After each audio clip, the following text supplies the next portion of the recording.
কোরআন হাদিসের জ্ঞান যারা জানে, এলেম যারা জানে আর যারা জানে না, তারা কি সমান হতে পারে? কোশ্চিন কালেও না। নবীর জন্য হাদিসে কি বলেন? ফাদলুল আলিমি আলাল আবিদি কাফাদলি আলা আদনাকুম। দুনিয়ার মধ্যে আকাশে হাজারো তারকা ওঠে, তারকার কোনো দাম নাই, তারকার কোনো দাম নাই, তার আলোয় আলোকিত হয় না যতক্ষণ না পর্যন্ত আসমানের ভেতরে চাঁদ নামক আল্লাহ তাআলার একটা আলো না আসবে। তখন চাঁদের আলোর দ্বারা তারকাগুলো আলোয় আলোকিত হয়ে যাবে। আমার নবী হাদিসে বলেন, ফাদলুল আলিমি আলাল আবিদি কাফাদলি আলা আদনাকুম। দুনিয়ায় সবাই মূর্খ, এর মধ্য থেকে যারা জানে তারা হলো আমি নবীর মতো, আমি নবীজির ওয়ারিস। তারা যেমন আসমানের ভেতরে একটা চাঁদ উঠে হাজারো তারকাকে আলো দিতে থাকে, একজন জ্ঞানী, একজন আলেম গোটা সমাজের মানুষদেরকে, গোটা সমাজের মানুষদেরকে, গোটা আলেম সমাজকে, গোটা সাধারণ মানুষদেরকে দ্বীনের জ্ঞান দিয়ে তাদেরকে আলোয় আলোকিত করার জন্য যথেষ্ট হয়ে যাবে। এরে নবীর উম্মতের দল, কোরআন হাদিসের জ্ঞান, দ্বীনের ফাকাহাত যারা অর্জন করবে তাদেরকে বলা হবে আলেম। আমার আল্লাহ তাআলা কোরআনের মধ্যে বলেন, ইন্নামা ইয়াখশাল্লাহা মিন ইবাদিহিল উলামা। আলেমরা একমাত্র আমি আল্লাহ তাআলাকে ভয় করে, আমি আল্লাহ তাআলাকে সবথেকে বেশি ভয় করে উলামায়ে কেরাম। যারা আলেম, ইয়াখশা, যাদের অন্তরে আমি আল্লাহ তাআলার ভয় আছে, তারাই একমাত্র আলেম। বলে আলেম শুধুমাত্র জানার নাম আলেম নয়। এরে মুসলমান, নবীর উম্মত আবুল ফজল ফাইজি, কাজী নজরুল, রবি ঠাকুর, তারাও তো অনেক কিছু জানতো, তাদেরকে আলেম বলা হবে না। বলে আলেম যিনি হবেন আমার আল্লাহ তাআলা একটা বিষয় বলে দিলেন, ইয়াখশাল্লাহ, ইন্নামা ইয়াখশাল্লাহ মিন ইবাদিহিল উলামা। উলামায়ে কেরাম যারা হবে তাদের মধ্যে আল্লাহ তাআলার ভয় থাকবে। আল্লাহ তাআলার ভয় কেমন থাকবে? উলামায়ে কেরাম উদাহরণ দিয়ে বলেছেন, একটা আম গাছে যখন যত বেশি আম হবে, আমটা তেমন নোয়া যাবে, তত নত হবে। আম গাছটা তেমন নিচের দিকে ঝুঁকে থাকবে। ঠিক তেমনি ভাবে একজন আলেমের মধ্যে যত বেশি এলেম থাকবে, তার মধ্যে তত আমল থাকবে। একজন আলেমের মধ্যে যত বেশি এলেম থাকবে, ওই আলেমের মধ্যে তত বেশি আমল থাকবে। আলেম জানে, জেনে জেনে আমল করে। আমার আল্লাহ তাআলা বলেন, যে বিষয় তুমি জানো না সে বিষয় জেনে জেনে আলেমদের থেকে জেনে জেনে আমল করো। আরে মুসলমান, নবীর উম্মত, লিয়াতাফাক্কাহু ফিদ্দীন। যারা দ্বীনের ফাকাহাত অর্জন করবে, দ্বীনের জ্ঞান অর্জন করে যারা তাদের সমাজে আসবে, এসে তাদেরকে লিউনযিরু কওমাহুম, তাদের এলাকাবাসীকে ভয় ভীতি প্রদর্শন করবে। তাদেরকে বলবে সুদ খাইলে জাহান্নামে যেতে হয়, জাহান্নামের আগুনে জ্বলতে হয়। এলাকার বাসীকে ভয় দিবে, নামাজ ছেড়ে দিলে জাহান্নামের আগুনে জ্বলতে হয়। এরে মুসলমান, বেপরদায় চললে জাহান্নামের আগুনে জ্বলতে হয়। এরকম আলেম তাদের সমাজে এসে তাদেরকে ভয় দিবে। আলেম জাহান্নামের ভয় দিবে, জান্নাতের আশা দিবে। বলে দুনিয়ার সামান্য কষ্টকে গ্রহণ করে নাও, আখিরাতের চিরস্থায়ী শান্তি যদি পেতে চাও, আখিরাতের জান্নাতের মধ্যে যদি চিরস্থায়ী শান্তি পেতে চাও, দুনিয়ার 50-60 বছরের অশান্তি সাদরে গ্রহণ করে নাও। আখিরাতে অনাদি অনন্তকাল শান্তির ঠিকানা তোমার আমার জন্য রয়েছে। এরকম জাহান্নামের ভয়, জান্নাতের আশা উলামায়ে কেরাম দিবে। এর নাম হলো লিউনযিরু কওমাহুম ইযা রাজাউ ইলাইহিম লাআল্লাহুম ইয়াহযারুন। মুসলমান, নবীর উম্মত, এই ভয় যখন দিবে, ভয় দেওয়ার পরে আমাদের কাজ হবে ভয় করা, ভয় করে করে ওই কাজ থেকে ফিরে আসা। আলেমরা আপনাদেরকে বলবে, সাধারণ মানুষকে বলবে, আমাদের এটা মানতে হবে। কারণ আলেমরা আমাদের সব থেকে উত্তম বন্ধু। আলেমরা দুনিয়ার দিকে ডাকে না, বলেন আসো ব্যবসা করি, আসো দুনিয়ায় কোটিপতি হয় না। আলেমরা বলে আসো জান্নাতের দিকে আসো, আসো শান্তির দিকে আসো, কোরআনের দিকে এসো, ইসলামের দিকে এসো। অর্থাৎ আলেমরা জান্নাতের দিকে ডাকে, আখিরাতের দিকে ডাকে। এজন্য আলেমের ডাকে যে কথা বলবে সে কথা আমাদেরকে গ্রহণ করে নিতে হবে। লাআল্লাহুম ইয়াহযারুন বলে যখন তাদেরকে বলা হবে, তারা সাথে সাথে সেগুলো ভয় গ্রহণ করবে। গ্রহণ করার নাম হলো আলেমের কথা মান্য করা। আর যদি আলেমের কথা শুনিও না শোনার ভান ধরে বৃদ্ধাঙ্গুলি প্রদর্শন করি, কথাগুলো মান্য না করি, অমান্য করে চলি, তাহলে কি হবে? বলে আলেমে লাআল্লাহুম ইয়াহজারুন হবে না, আলেমের কথা শুনে শুনে আমল করতে হবে। আলেমের কথা বলে আলেমদের কথা আলেমরা তোমাদেরকে বলবে আলেমরা তো দামি হলো কেন? বলে আলেম হওয়ার আগে সে মাদ্রাসায় এসেছে, আলেম হওয়ার আগে দ্বীনের পথে এসেছে, একে বলা হয় মাদ্রাসার শিক্ষা। আমার নবীজিও মাদ্রাসায় পড়িয়েছেন। কেমনিভাবে কেমনভাবে পড়িয়েছেন? বলে আমার নবীজি যখন দ্বীনের জ্ঞান অর্থাৎ 40 বছর বয়সে নবীজির কাছে নবুয়াতে আসলো, তখন নবীজি দাওয়াত দেওয়া শুরু করলেন। দাওয়াত দিতে দিতে কয়েকজন সাহাবায়ে কেরাম যখন দ্বীন গ্রহণ করলেন, এরপরে নবীজি সবাইকে নিয়ে তালিম দিতেন, তালিম অর্থাৎ শিক্ষা দিতেন, টিচিং, তাদেরকে দ্বীন শিক্ষা দিতেন। কিভাবে নামাজ পড়তে হয়, কিভাবে পর্দা করতে হয়, কিভাবে দ্বীন মানতে হয়, এইগুলো তখন শিক্ষা দিতেন। যে জায়গায় শিক্ষা দিতেন এক সাহাবীর ঘরে, ওই জায়গার নাম ছিল দারুল আরকাম। ওই জায়গায় বসে বসে আমার নবীজি সাহাবায়ে কেরামদেরকে দ্বীন শিখাতেন, তাদেরকে দ্বীন শিখাতেন, দ্বীনের জ্ঞান তাদেরকে দিতেন। ওই জায়গার নাম, ওটাকে বলা হয় মাদ্রাসা, খণ্ড মাদ্রাসা। প্রথম নবীজির মাদ্রাসা হয় মক্কাতে। এরপরে নবীজি সাহাবায়ে কেরামদেরকে নিয়ে যখন মদিনায় গেলেন, মদিনায় যাওয়ার পরে নবীজি যে মাদ্রাসা করলেন, ওই মাদ্রাসা নাম হইল আসহাবুস সুফফা। আসহাবুস সুফফা অর্থাৎ নবীজির সাথীবর্গদেরকে নিয়ে পাহাড়ের চূড়ায় একটি জায়গায় তালিম হইতো। নবীজি দ্বিতীয় মাদ্রাসা প্রতিষ্ঠা করলেন, দ্বিতীয় মাদ্রাসা তালিম তাআল্লুমের কাজ করলেন মদিনায় গিয়ে, নাম হইল আসহাবুস সুফফা, দ্বীনের জ্ঞান অর্জন করা। আমি যে হাদিস তেলাওয়াত করেছি, এই হাদিসের ভাবার্থ যে কোরআন ও হাদিস এটা শিক্ষা, পঠন পাঠনের মাধ্যমেই পৃথিবীতে দ্বীন টিকে থাকবে। কোরআন ও হাদিসের জ্ঞান পৃথিবীতে ততক্ষণ মজুদ থাকবে যতক্ষণ তালিম তাআল্লুমের কাজ চলবে, মাদ্রাসা দরস তাদরিসের কাজ চলবে। নবীজি সাহাবায়ে কেরামকে দিতেন, ক্রমান্বয়ে সাহাবায়ে কেরাম প্রজন্মকে দিতেন, তাদের প্রজন্মকে দিতে দিতে দারুল উলুম দেওবন্দ, আল ইসলামিয়া জামিয়া দারুল উলুম দেওবন্দ ভারতের উত্তরপ্রদেশ সাহারানপুর জেলার অন্তর্গত দেওবন্দ নামক থানার গ্রামে অবস্থিত দারুল উলুম দেওবন্দ 1866 সনে এই মাদ্রাসা প্রতিষ্ঠিত হয়। হুজ্জাতুল ইসলাম কাসেম নানতুবী রহমতুল্লাহি আলাইহি নবীজির ইশারায় স্বপ্নের মধ্যে এই মাদ্রাসা প্রতিষ্ঠা করেন। স্বপ্নের মধ্যে মাদ্রাসা প্রতিষ্ঠা করেন 6 মানুষের ভিত্তিতে। কাসেম নানতুবী, ইয়াকুব নানতুবী, হাফেজ হাজি আবেদ হুসাইন, ফজলুর রহমান, বজলুর রহমান এবং রফিউদ্দিন, এই 6 মানুষের ভিত্তিতে দারুল উলুম দেওবন্দ প্রতিষ্ঠিত হয়। এরপর থেকে সেখান থেকে দ্বীনের আলো ছড়াইতে ছড়াইতে আজকের আমাদের বাংলাদেশে প্রায় 70,000-এর মতন মাদ্রাসা আছে। জোরে বলি সুবহানাল্লাহ। 70,000 মতন মাদ্রাসা, দারুল উলুম দেওবন্দের শাখা, দারুল উলুম দেওবন্দের ফুরু। আজ বাংলাদেশে প্রায় 70,000, গোটা পৃথিবীতে দারুল উলুম দেওবন্দের খেদমত চলতেছে প্রায় 159 বছর যাবত। প্রায় 1.5 লক্ষ মতন মাদ্রাসা আছে পুরো ভারতবর্ষ, বাংলাদেশ, পাকিস্তান, অন্যান্য দেশে দারুল উলুম দেওবন্দের তত্ত্বাবধানে পরিচালিত হচ্ছে কওমি মাদ্রাসা, নুরানি হেফজখানাগুলো, তাদের অবদান। বলে এখানে কি শেখানো হয়? এখানে কোরআন ও হাদিসের জ্ঞান প্র্যাকটিক্যাল শেখানো হয়। কারণ নবীজি অন্য হাদিসে বলেছেন কি, আমার দ্বীন ও ইলম, কোরআন ও হাদিসের জ্ঞান আমি তোমাদেরকে হাতে কলমে শিক্ষা দিয়ে গেলাম, হাতে কলমে শিক্ষা দিয়ে গেলাম। কেমনে? সাল্লু কামা রাআইতুমুনি উসাল্লি। যে এখান থেকে শুধু নামাজের কথা বলেন নাই, বলছেন কি যে দ্বীনের যতগুলো আমল আছে তোমরা দেখে দেখে ইবাদত করো, দেখে দেখে কোরআন ও হাদিসের জ্ঞান শিখো, উলামায়ে কেরামকে দেখে দেখে শিখো, তাদের দেখে দেখে তোমরা কোরআন ও হাদিসের জ্ঞান শিখো। যদি শিখতে পারো তাহলে একমাত্র দ্বীনের সহি ইলম তোমার মধ্যে আসবে। দেখে দেখে, নিজে কিতাব পড়ে পড়ে ইলম শেখা যাবে না, আলেমদেরকে দেখে দেখে শিখতে হবে, আলেমদেরকে অনুসরণ করতে হবে। এজন্য আমার নবীজি বলেন কি যে আমি রেখে গেলাম উলামায়ে কেরামকে, আলেমদেরকে, আমি আমার যেরকম সাহাবায়ে কেরাম অনুসরণ করে তোমরা প্রজন্ম যারা আসবে তারাও সাহাবায়ে কেরামদেরকে অনুসরণ করবে, তাদের পরে যারা আসবে তাবিঈদেরকে অনুসরণ করবে। চলতে চলতে এক পর্যায়ে গিয়ে সাহাবী আসবে না, তাবিঈ আসবে না, তবে তাবিঈও আসবে না, তারপরে পৃথিবীতে আসবে উলামায়ে কেরাম। উলামায়ে কেরামদেরকে দেখে দেখে যদি তোমরা অনুসরণ করতে পারো, কেমন যেন আমি নবীজিকে দেখে দেখে অনুসরণ করার সওয়াব পেয়ে যাবে। সুবহানাল্লাহ। এজন্য উলামায়ে কেরামকে দেখে দেখে, উলামায়ে কেরামদেরকে দেখে দেখে আমল করতে হবে, শিখতে হবে।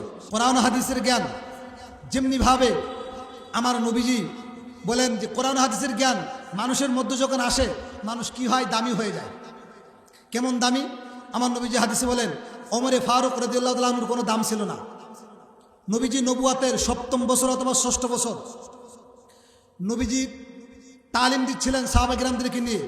এমন তো অবস্থায় আবু লাহাব, আবু জাহাল তারা ঘোষণা দিছে, নবী মুহাম্মাদের গর্দান যদি কেউ আনতে পারো তাকে ১০০টা উট দেওয়া হবে। জোরে বলি নাউজুবিল্লাহ। বীর বাহাদুর হযরত ওমরে ফারুক রাদিয়াল্লাহু তাআলা আনহু এ কথা শুনে রাজি হয়ে গেলেন। নবী মুহাম্মদকে ফয়সালা করে দেওয়ার জন্য, তাকে দুনিয়ার থেকে বিদায় করে দেওয়ার জন্য চলতেছেন, ঘোড়ার পিঠে চলতেছেন। চলতে চলতে এরপরে কিছু দূর যেতে না যেতে আমার নবীজি দরবারের পূর্ব মুহূর্তে একজন সাহাবীর সাথে দেখা হয়, নাম হলো নুআইম রাদিয়াল্লাহু তাআলা আনহু। নুআইম রাদিয়াল্লাহু তাআলা আনহু দেখা হলে জিজ্ঞাসা করে, ভাই ওমর কোথায় যাচ্ছ? ওমর বলতেছে, আজকে নবী মুহাম্মদকে একটা ফয়সালা করে দিয়ে আসবো। কি ফয়সালা? বলে, নবী মুহাম্মদ আমাদের মূর্তির বিরুদ্ধে কথা বলে, বাপদাদার ধর্মের বিরুদ্ধে কথা বলে, দীর্ঘদিন যে কাজ করে আসতেছিলাম সেই গোরামি কাজের, বিদআত কাজের, শরিয়াত বিরোধী কাজের বিরোধিতা করে, এটা মানতে পারি না, এটা মানতে পারি না। এজন্য নবী মুহাম্মদকে ফয়সালা করে দিতে যাই। বলে, নবী মুহাম্মদকে ফয়সালা করে দেওয়ার আগে তোমার ঘরকে সমাধান করো, তোমার ঘরের মধ্যে গিয়ে দেখো কি হচ্ছে। তখন ওমর রাদিয়াল্লাহু তাআলা পিছে দৌড়াইলেন। দৌড়াইতে দৌড়াইতে গিয়ে বাসায় গিয়ে দেখলেন দূর থেকে, ঘরের থেকে একটা আওয়াজ পাওয়া যায়। কিসের যেন আওয়াজ? ওমর রাদিয়াল্লাহু তাআলা বোনের দরজায় নক করার পরে বোনকে বললেন, কি তেলাওয়াত করতেছিলে, কি পড়তেছিলে, কিসের আওয়াজ পাইলাম? তখন তার বোনের নাম ছিল ফাতেমা। সে কোরআন শরীফের অরকগুলো, পৃষ্ঠাগুলো, পাতাগুলো লুকায়া ফেলছে, দেখতে দিল না। এরপরে অনেক জোরাজোরির পরে, আঘাত করার পরে বলল, ভাই তুমি যে জিনিসের আওয়াজ শুনছো ওটা যদি তুমি শুনতে চাও তাহলে তোমাকে পবিত্রতা অর্জন করতে হবে, গোসল করতে হবে। তখন নবীজির সাহাবী ওমরে ফারুক, কেউ বলছেন গোসল করছে অথবা গোসল না করে বসে আছেন, তার বোন ফাতেমা রাদিয়াল্লাহু তাআলা আনহা তিনি পাশে বসে বসে তার কোরআনের আয়াত শোনালেন। সূরাতুত তাহা, তাহা মা আনজালনা আলাইকাল কুরআনা লিতাশকা ইল্লা তাযকিরাতাল লিমান ইয়াখশা। একের পর এক আয়াতগুলো যখন নবীর সাহাবী ওমরের কাছে পড়তেছেন, ওমরের সামনে যখন তার বোন কোরআনের আয়াতগুলো বারবার পড়তেছে, ওমর চোখের পানি, অনায়াসে চোখের পানি ঝরঝর করে ঝরতেছে। ওমর কাঁদতে কাঁদতে এক পর্যায়ে গেলে বলে, বোন কার কাছ থেকে কোরআন শিখেছো? ওমরের ভেতরে একটা নূর ছিল, ওই নূরের ভেতরে আগুন জ্বালানোর কোনো কিছু ছিল না। বলে, একজন ব্যক্তি অন্ধ, সূর্যের আলো আছে, সূর্যের আলো আছে, তার চোখে দেখে না, ওরকম সূর্যের আলো তার কোনো লাভ নাই। আরেকজন ব্যক্তি চোখে দেখে, সূর্যের আলো নাই, ওরকম ব্যক্তির চোখ থেকেও কোনো লাভ হবে না। প্রত্যেকটা মানুষের ভেতরে একটা অন্তর আছে, ওই অন্তরের কোনো দাম নাই, ওই অন্তরের কোনো দাম নাই যতক্ষণ পর্যন্ত কোরআনের নূর তার অন্তরে না লাগবে। ওমরের ভেতরে একটা অন্তর ছিল, আত্মা ছিল, ওই আত্মার ভেতরে যখন কোরআনের নূর, কোরআনের আলো, আল ইলমু নূরুম মিন ইলাহিন, কোরআনের এলেম হলো নূর। আমার নবীজি বলেন, কোরআনের এলেম হলো নূর। ইয়া আইয়ুহাল্লাযীনা আমানু ইন তাত্তাকুল্লাহা ইয়াজআল লাকুম ফুরকানা। কোরআনের এলেম হলো নূর। এই নূরটা যখন ওমরের দিলে যখন লাগলো, ওমর আলোয় আলোকিত হয়ে গেল। নূরুন আলা নূর, সোনাই সোহাগা, দুই নূর যখন ওমরের ভেতরে লাগলো, তখন বলে, রে বোন তোমাকে বকা দিয়ে ভুল করেছি, কোরআনের আলো এত সুন্দর, কোরআনের বাণী কতই না সুন্দর, কোরআন যিনি তোমাকে শিখাইছে তিনি না জানি কত সুন্দর। আমার নবীজির দরবারে বসে বসে আল্লাহ তাআলার কাছে বলতেছেন, আল্লাহুম্মা আইজ্জাল ইসলাম বিয়া হাব্বি হাদাইনির রাজুলাইন ইলাইক, ওমর ইবনুল খাত্তাব আও বিআবি জাহলিন বিন হিশাম। আমার নবীজি মক্কায় বসে বসে, দারুল আরকামে বসে বসে দুইজনের জন্য দোয়া করতেছেন। আয় আল্লাহ, বীর বাহাদুর আছে দুইজন, একজন হলো ওমর, একজন হলো আবু জাহাল। এই দুইজনের মধ্য থেকে যাকে তুমি বেশি পছন্দ করো, বিয়া হাব্বি, তাকে তুমি দ্বীনের জন্য কবুল করে নাও। আমার নবীজির দোয়া কবুল হয়ে গেছে। এরপরে যখন ওমর বলে, বোন, আমি নবী মুহাম্মদকে তো মারার জন্য যাইতেছিলাম, নবী মুহাম্মদকে মারবো না। নবী মুহাম্মদের দরবারে তরবারি ফেলায় দিয়ে দৌড়াইলেন। নবী মুহাম্মদের দরবারে গিয়ে বলে, নবী, আপনার কল্লা নেওয়ার জন্য এসেছিলাম কিছুক্ষণ আগে, এখন এসেছি নিজের কল্লাটা আপনার কাছে নত করে দিয়ে কালেমা পড়ে মুসলমান হওয়ার জন্য এসেছি। কোরআনের আলো যখন নবী, কোরআনের জ্ঞান যখন ওমরের দিলে লাগলো, ওমরের মধ্যে পরিবর্তন হলো। কোরআনের জ্ঞান যেই জায়গায় লাগবে, যেখানে মানুষের মধ্যে লাগবে, সেই সমাজ আলো আলোকিত হয়ে যাবে। বলে সাধারণ কাঠের কোনো দাম নাই, ওর সাথে যখন কোরআন শরীফ লাগে তখন নাম হয়ে যায় রেহাল, ওর সম্মান বেড়ে যায়, পাও লাগলে সালাম করি। কাপড়ের কোনো দাম নাই, সাধারণ কাপড় যখন কোরআনের সাথে লেগে যায় তখন কাপড়ের নাম হয় গিলাফ, দামটা বেড়ে যায়। আমি সাধারণ মানুষের কোনো দাম নাই, আপনিও মানুষ, আমিও মানুষ, আপনিও মানুষ, সাধারণ আলেমরাও মানুষ। কিন্তু আপনার মধ্যে কোরআন না থাকার কারণে, আলেমের মধ্যে কোরআন থাকার কারণে যত দাম, আপনার দাম তত হবে না। কোরআনের জ্ঞান, কোরআনের এলেম যদি একজন আলেমের মধ্যে ঢোকার কারণে আল্লাহ তাআলার কাছে ওই আলেমের দাম বেড়ে যায়। কেমন দাম বাড়ে?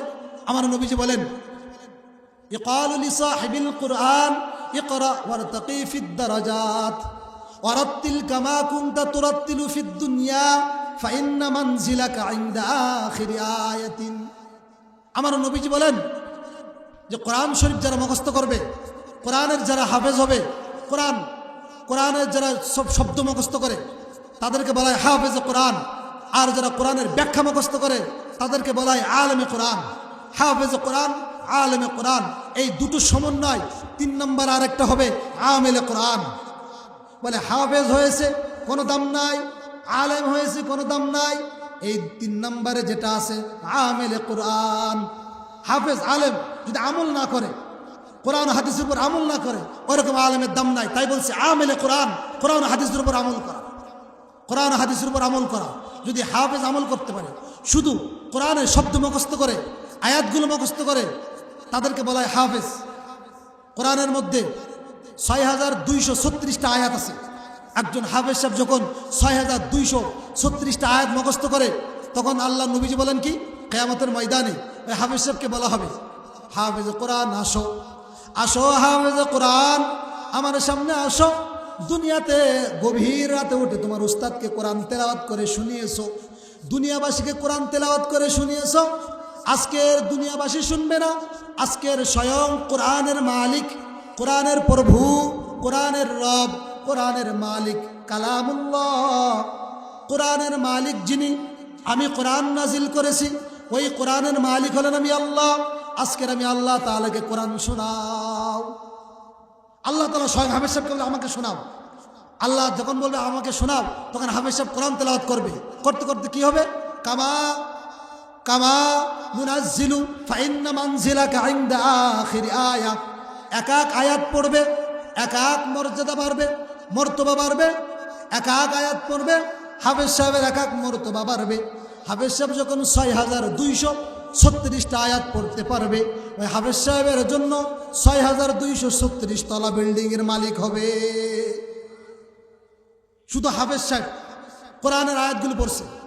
কোন হাফেজ সাহেব? তাওয়া নবীজি হাদিসে বলছেন, মান ক্বরাআল কোরআন ফাস্তাযহারাহু ফাহাল্লা হালালা ওয়া হাররামা হারামা আদখালাহুল্লাহুল জান্নাহ ওয়া শাফাআহু ফি আশারাতিন মিন আহলি বাইতি কদ ওয়াজাবাত লাহুমুন নার। বলে ওই হাফেজ সাহেব হাফেজ হওয়ার পরে হালালকে হালাল মানছে, হারামকে হারাম মানছে, জায়েজকে জায়েজ মানছে, নাজায়েজকে নাজায়েজ মানছে, অর্থাৎ কোরআনের উপর আমল করছে। এরকম হাফেজ সাহেব।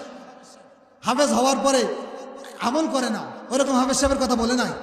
যে হাফেজ সাহেব কোরআন পাওয়ার পরে কোরআনের উপর আমল করবে, ওইরকম হাফেজ সাহেবের জন্য কি হবে, 6236 তলা তো হবেই। আরেকটা পুরস্কার দেবে কি, বলে তোমার আত্মীয় স্বজনের মধ্যে, তোমার আপনজনের মধ্যে যাদের জন্য জাহান্নাম অবধারিত, যাদের জন্য জাহান্নাম আমল নামা বাম হাতে পেয়েছে, আমল নামা বাম হাতে পেয়ে জাহান্নাম অবধারিত, ওরকম তোমার আপনজনদের মধ্যে, তোমার পরিচিত মধ্যদের মধ্যে থেকে তুমি তাদেরকে ডেকে আমার কাছে আনো। আমার কাছে আনার পরে এরকম জাহান্নামীদেরকে আমি আমার কাছে আনার পরে সুপারিশ করো, এরকম 10 জন ব্যক্তিকে একজন হাফেজ সাহেব 10 জন জাহান্নামীকে সুপারিশ করে জান্নাতে নেওয়ার অধিকারী দিবে আল্লাহ তাআলা। সুবহানাল্লাহ। হালালকে হালাল মানছে, হারামকে হারাম মানছে, এরকম হাফেজ সাহেব।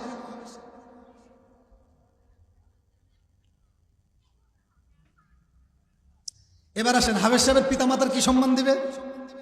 আমার নবীজি বলেন, দুনিয়াতে যখন সূর্যের আলো ওঠে, ছোট ছোট আলোগুলো নিভে যায়, আলোর কোনো প্রয়োজন হয় না, অকেজো হয়ে যায়। কিয়ামতের ময়দানে লক্ষ লক্ষ মানুষ যখন থাকবে, ওই লক্ষ লক্ষ মানুষের ভেতরে যারা হাফেজ সাহেবের পিতামাতা হবে, তাদের মাথার উপরে এমন একটা নূরের তাজ পরিধান করানো হবে, দুনিয়ার সূর্যের আলোর থেকে আরো অনেক হাজার গুণ আলোই বেশি হবে।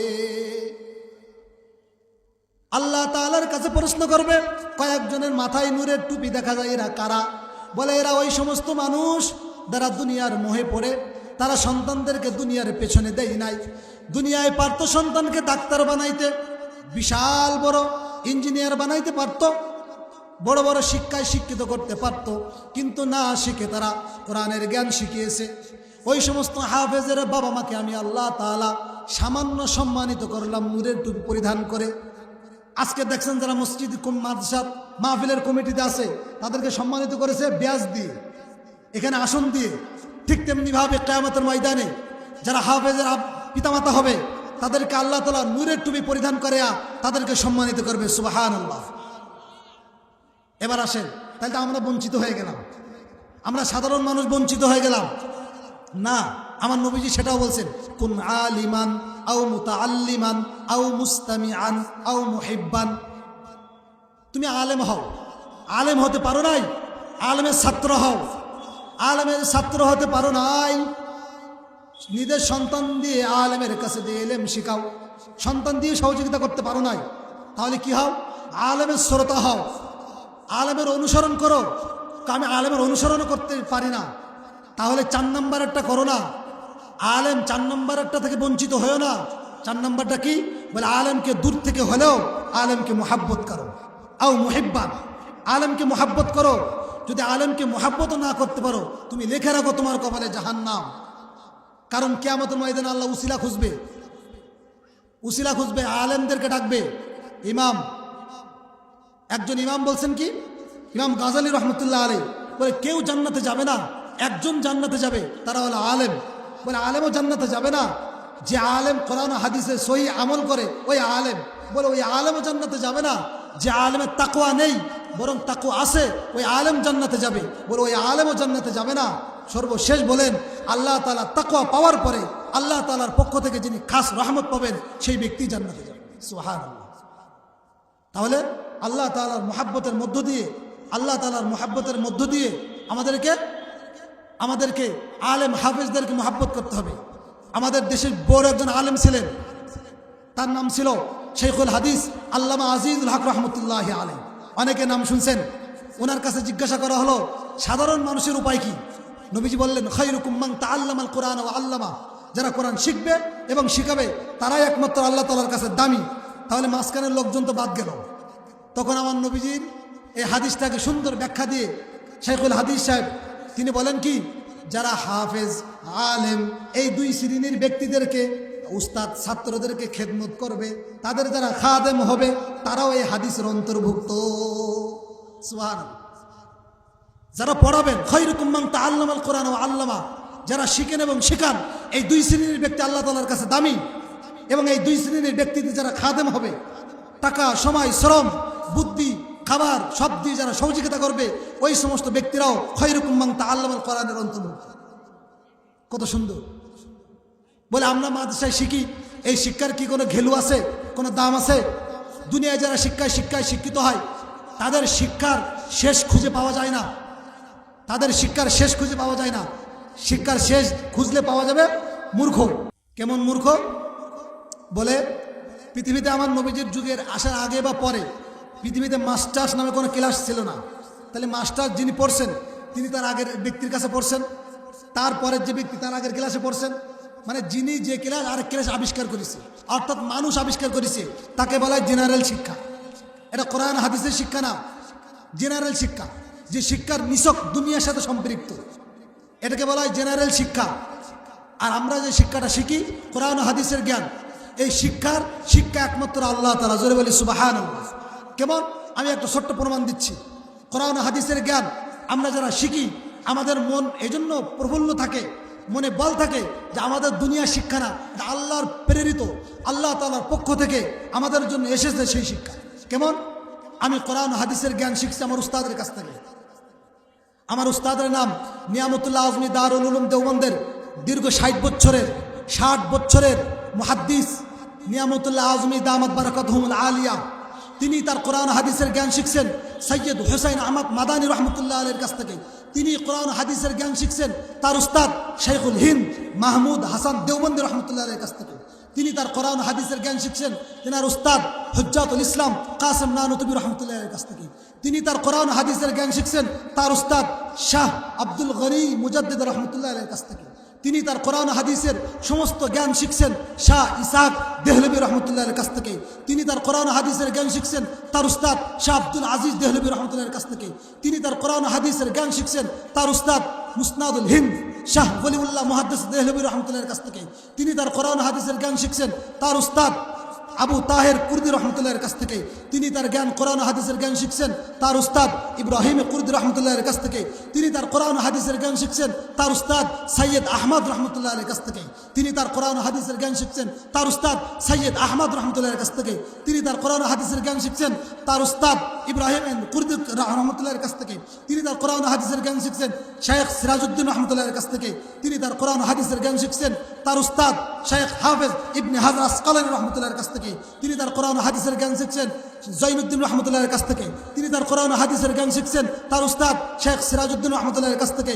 তিনি তার কোরআন হাদিসের জ্ঞান শিখছেন তার উস্তাদ জৈনুদ্দিন ইব্রাহিম তানুখি রহমতুল্লাহর কাছ থেকে। তিনি তার কোরআন হাদিসের জ্ঞান শিখছেন শেখ আবুল হক রহমতুল্লাহর কাছ থেকে। তিনি তার কোরআন হাদিসের জ্ঞান শিখছেন আবুল হাসান রহমতুল্লাহর কাছ থেকে। তিনি তার কোরআন হাদিসের জ্ঞান শিখছেন আবু মুহাম্মদ রহমতুল্লাহর কাছ থেকে। তিনি তার কোরআন হাদিসের জ্ঞান শিখছেন তার উস্তাদ আবু আবদুল্লাহ রহমতুল্লাহর কাছ থেকে। তিনি তার কোরআন হাদিসের জ্ঞান শিখছেন তার উস্তাদ তার শায়েখ হাফিজুল হুজ্জাহ আমিরুল মুমিনিন ফিল হাদিস আবু আবদুল্লাহ মুহাম্মদ ইবনে ইসমাইল ইবনে ইব্রাহিম আল জুআফি আমানি ইমাম বুখারী রাহমাতুল্লাহির কাছ থেকে। তিনি তার কোরআন হাদিসের জ্ঞান শিখছেন তার উস্তাদ মুহাম্মদ আশ-শাইবানী রাহমাতুল্লাহির কাছ থেকে। তিনি তার কোরআন হাদিসের জ্ঞান শিখছেন তার উস্তাদ কাজীউল কুযা ইমাম আবু ইউসুফ রাহমাতুল্লাহির কাছ থেকে। তিনি তার কোরআন হাদিসের জ্ঞান শিখছেন ইমামুদ দুনিয়া ইমামুল ফিকহ ইমামুল কুল ইমামুদ দুনিয়া ইমাম আজম নুমান ইবনে সাবিত ইমাম আজম আবু হানিফা রহমতুল্লাহর কাছ থেকে। তিনি তার কোরআন হাদিসের জ্ঞান শিখছেন তার উস্তাদ শেখ আহমদ রহমতুল্লাহর কাছ থেকে। তিনি তার কোরআন হাদিসের জ্ঞান শিখছেন তার উস্তাদ ইব্রাহিম নাখি রহমতুল্লাহর কাছ থেকে। তিনি তার কোরআন হাদিসের জ্ঞান শিখছেন হযরত আলকামা রহমতুল্লাহর কাছ থেকে। তিনি তার কোরআন হাদিসের জ্ঞান শিখছেন তার উস্তাদ তার শেখ আব্দুল্লাহ ইবনে মাসউদ রাদিয়াল্লাহু তাআলা আনহুর কাছ থেকে। তিনি তার কোরআন হাদিসের জ্ঞান শিখছেন সাইয়্যিদুল মুরসালিন রাহমাতুল লিল আলামিন হুজুরে পাক সাল্লাল্লাহু আলাইহি ওয়াসাল্লাম। সুবহানাল্লাহ।